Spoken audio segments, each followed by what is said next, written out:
السلام علیکم ناظرین، اردو ٹی وی چینل میں خوش آمدید۔ ڈراماز پرومو کے ساتھ ہم حاضر ہیں۔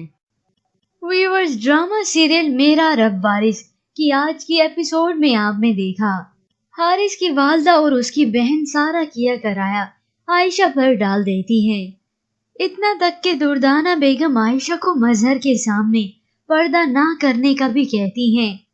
عائشہ ساری باتیں سہ رہی ہے، مگر جب دردانہ بیگم عائشہ کو مظہر کے سامنے بغیر پردے کا آنے کا کہتی ہیں تو وہ صاف انکار کر دیتی ہے۔ تو چلیے ویورز، اب بڑھتے ہیں پرومو کی جانب۔ ڈرامہ سیریل میرا رب وارث ایپیسوڈ 13 میں آپ دیکھیں گے حارث عائشہ کے کہنے پر مسجد میں نماز ادا کرنے آیا ہے۔ سامنے بیٹھے ایک بزرگ حارث کو نماز ادا کرتے دیکھ رہے ہیں، اور جب حارث اپنی نماز ادا کر لیتا ہے تو وہ حارث کو کہتے ہیں، آپ کسی کے کہنے پر نماز ادا کرنے آئے ہیں، بہت جلدی میں نماز ادا کیا آپ نے۔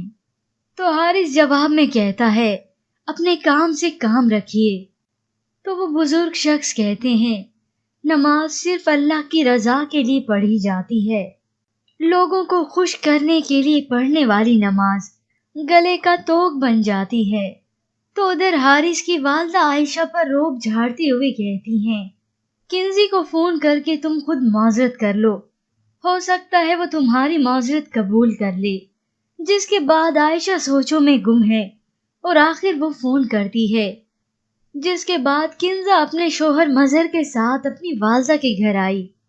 حارث اچانک سے اپنے گھر میں مظہر کو دیکھ کر حیران ہے، اور اسی طرح گپ شپ کے دوران ہی مظہر دردانہ بیگم سے کہتا ہے، آنٹی میں نے ہمیشہ حارث کو اپنے چھوٹے بھائی کی طرح سمجھا ہے، اگر بہنوئی کی طرح سمجھتا تو عائشہ کی کال پر یہاں چلا نہ آتا۔ اور حارث یہ بات سنتے ہی دنگ رہ جاتا ہے اور عائشہ کی جانب دیکھتا ہے، اور عائشہ بھی حارث کو دیکھ رہی ہے۔ ویورز، آپ کو کیا لگتا ہے کہ یہ تمام لوگ مل کر حارث اور عائشہ کے بیچ دراڑ ڈال دیں گے؟ ہمیں اپنی قیمتی رائے ضرور دیجیے گا۔ مزید ڈراماز پرومو کے لیے آپ دیکھتے رہیے اردو ٹی وی۔